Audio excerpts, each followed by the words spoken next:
Layer skin hair and laser clinic లో latest టెక్నాలజీతో laser hair removal, anti ageing and hair fall issues కి advance treatments అన్ని ఇక cost గురించి వరి అవ్వాల్సిన అవసరం లేకుండా అందిస్తున్నారు. ఇంకా మీ కాన్ఫిడెన్స్ ని తిరిగి తెచ్చుకోండి. Get your free consultation now. Telugu వారి నంబర్ 1 చాయిస్ తెలుగు మ్యాట్రిమోనీ.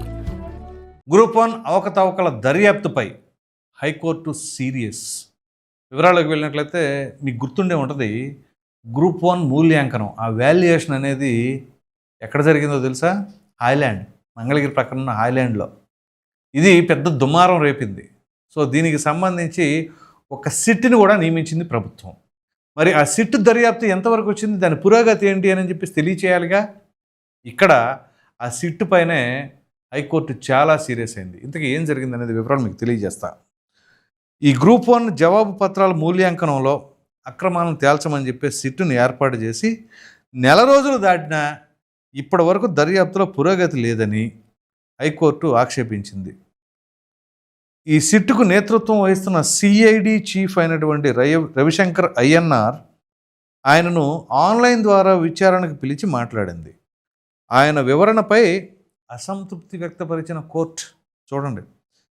దీంతో సిట్ ఏర్పడినప్పటి నుంచి ఇప్పుడు దాకా తీసుకున్న చర్యల వివరాలు తమ ముందు ఉంచాలని, దర్యాప్తు పూర్తి చేసి నివేదిక ఇచ్చేందుకు ఎంత సమయం పడుతుందని ప్రస్తావిస్తూ అఫిడవిట్ వేయాలని అయ్యన్నార్కు ఆదేశాలు జారీ చేశారు.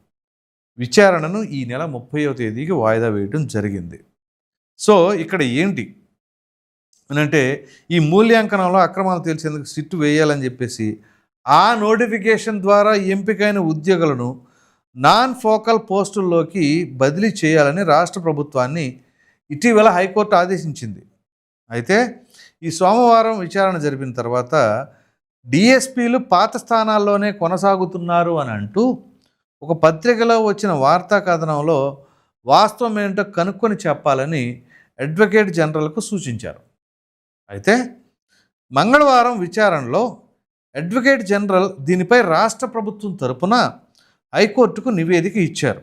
సదరు వార్తలో వాస్తవం లేదు, డిఎస్పీలందరినీ డీజీపీ కార్యాలయానికి అటాచ్ చేశారు అంటే నాన్ ఫోకల్ పోస్టులకు బదిలీ చేసినట్లే, వారికి ఎక్కడా పోస్టింగ్ ఇవ్వలేదు, అవసరమైనప్పుడు తాత్కాలిక విధులు అప్పగిస్తున్నారు అని అందులో పేర్కొన్నారు. ఇక్కడ ఇచ్చిందండి కోర్టుక.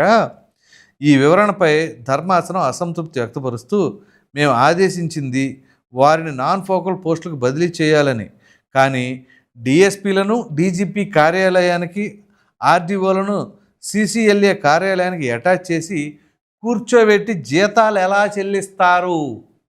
చూడండి, వారిని బదిలీ చేయడానికి నాన్ ఫోకల్ పోస్టులు లేవా?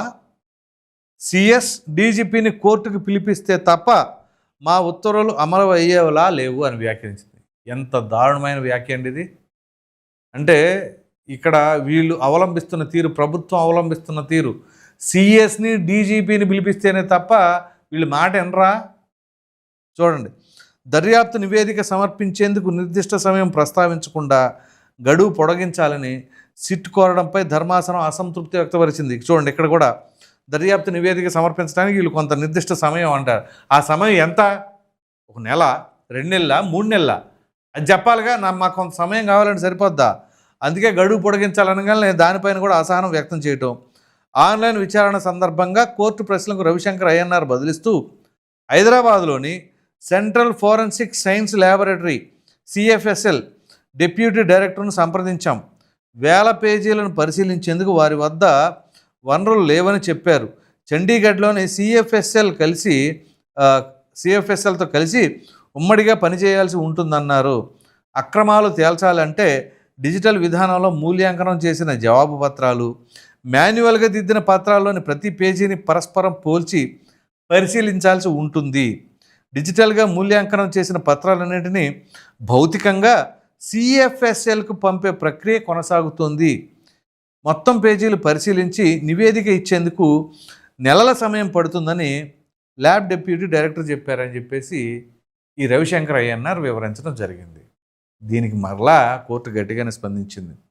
ఈ వివరణపై ధర్మాసనం స్పందిస్తూ, ఫోరెన్సిక్ ల్యాబ్కు మొత్తం జవాబు పత్రాలు పంపడం ఎందుకు?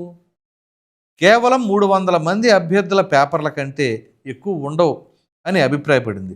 మొత్తంగా ఇప్పటివరకు తీసుకున్న చర్యల వివరాలు సమర్పించాలని, దర్యాప్తు పూర్తి చేసేందుకు ఎంత సమయం పడుతుందో అఫిడవిట్ వేయాలని చెప్పేసి ఆదేశించడం జరిగింది. చూడండి, హైకోర్టు అంత సీరియస్గా స్పందించింది అంటే సిట్ పైన, ఆ దర్యాప్తు అధికారి పైన ఆన్లైన్ విచారణకు తీసుకొని మీకు ఎంత సమయం కావాలి ఏంటి అంటే నిర్దిష్ట సమయం చెప్పకుండా, పైగా సిఎఫ్ఎస్ఎల్ ల్యాబ్కి పంపిస్తే అక్కడేమో దానికి తగినంత మ్యాన్ పవర్ లేదు, పైగా మాన్యువల్గా ఎంత జరగాలి అంత జరగాలి, సో వేరే చోట ఉన్న సిఎఫ్ఎస్ఎల్తో కూడా వాళ్ళు కలిసి చేయాలి అని చెప్పేసి వివరణ చెబితే, మరలా దాని తదనంతరం అసలు అన్నీ చేయటం ఎందుకు, 300 మంది అభ్యర్థులు కదా, ఇలా చేస్తే సరిపోద్ది కదా అని చెప్పేసి చాలా గట్టిగా సార్ దీనిపైన అఫిడవిట్ కూడా సబ్మిట్ చేయండి అని చెప్పేసి అన్నారు. సో అది ఎంత క్రైమ్ అండి అది. యాక్చువల్గా మూల్యాంకనం అనేది అందులో అవకతవకలు జరిగినాయి అంటే ఏంటి ఆషామాషి వ్యవహారమా? గ్రూప్ 1 పోస్టులు అండి అవి. వాళ్ళకి అక్కడ ఇచ్చాము, ఎక్కడ కూర్చోబెట్టామంటే ఖాళీగా కూర్చోబెట్టి జీతాలు చెల్లిస్తారా అని చెప్పేసి కోర్టు అంత ఇదిగా మామూలుగా కాదు గట్టిగా ప్రశ్నిస్తే ఇంకేం చేస్తారు? పుటకలు మింగటం తప్ప ఏమీ చేయలేం. సో అందు గురించే ఈ విధంగా చేయండి, ఆ విధంగా చేయండి చెప్పి రేపు నెల 30వ తేదీకి వీళ్ళకి మరి టైం అంటే విచారణ మరలా అక్కడ వాయిదా వేసింది. రేపు మరలా 30వ తేదీన విచారణ చేపడతానని చెప్పేసి అన్నారు. సో అక్కడ ఎంతమంది బయటపడతారు ఇప్పుడు దీని వెనకాల ఈ మూల్యాంకనంగా సంబంధించిన వ్యవహారంలో? అప్పటి ప్రభుత్వం మరి అసలు చూడండి ఏ రకంగా వ్యవహరించారో. గ్రూప్ 1కి సంబంధించిన పోస్టులకే ఆ రకమైన మూల్యాంకనం చేశారు అని అంటే ఇంకా ఎక్కడుంది? వ్యవస్థలన్నీ కూడా మొత్తం గందరగోళం మేళంలో సరిపోయింది కేక. సో ఇది మరి ఎవరి నిర్ణయం మేరకు ఈ రకం జరిగింది? ఇప్పుడు అధికారులు కూడా అడ్డంగా బొక్కిపోతున్నారు కదా. చివరికి ధర్మాసనం ఎంత ఘాటుగా స్పందించింది అంటే సిఎస్ని డీజీపీని తీసుకొస్తే పిలిపిస్తేనే కానీ ఆ సీరియస్నెస్ తెలియదు అని చెప్పేసి అన్నారు. అంటే ఏ రకంగా ఉంది దీని పట్ల హైకోర్టు ఎంత సీరియస్గా ఉంది. సో ప్రయారిటీ బేసిస్లో ఖచ్చితంగా దీన్ని ఇమీడియట్గా తేల్చాలా.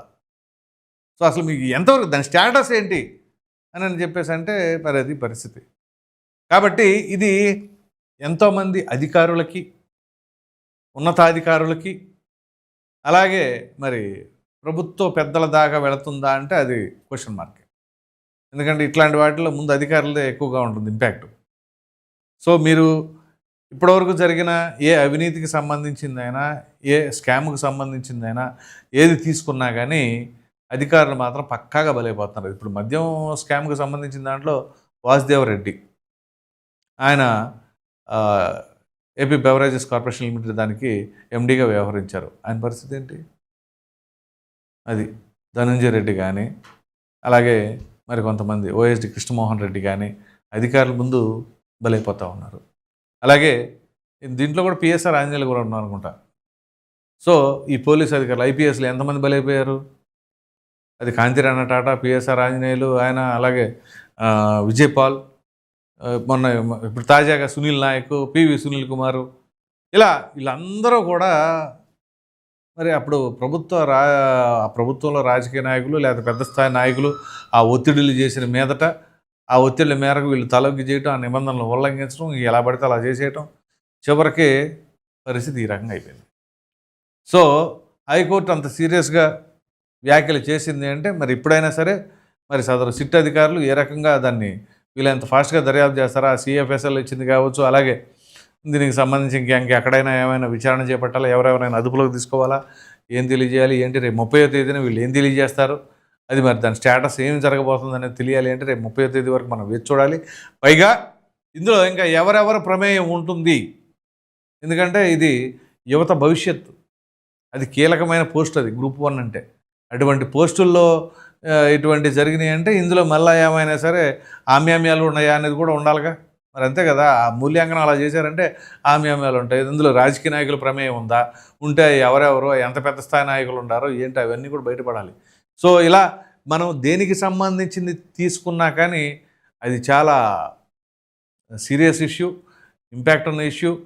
పైగా దాని వలన చాలామంది జీవితాలు అయితే మాత్రం తారుమారైపోవడం పక్కా. అది ఇప్పుడు మూల్యాంకనంలో అభ్యర్థులు బలైపోవడం కావచ్చు, అది బయటపడిన తర్వాత ఈ రాజకీయ నాయకులు, అధికారులు, ఇలా వీళ్ళందరూ కూడా మొత్తం బుక్ అయిపోవడం పక్క.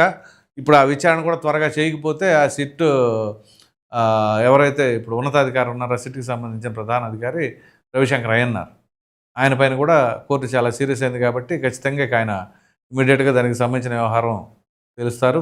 మరి ఏం జరగబోతుందో తెలియాలంటే రేపు 30వ తారీఖు వరకు వేచి చూద్దాం. సో ఈ మూల్యాంకనం పైన మీ అభిప్రాయం, హైకోర్టు ఏదైతే వ్యాఖ్యలు చేసిన దానిపైన మీ అభిప్రాయం ఏంటి అని చెప్పేసి కామెంట్లో తప్పని తెలియచేయండి. Thank you.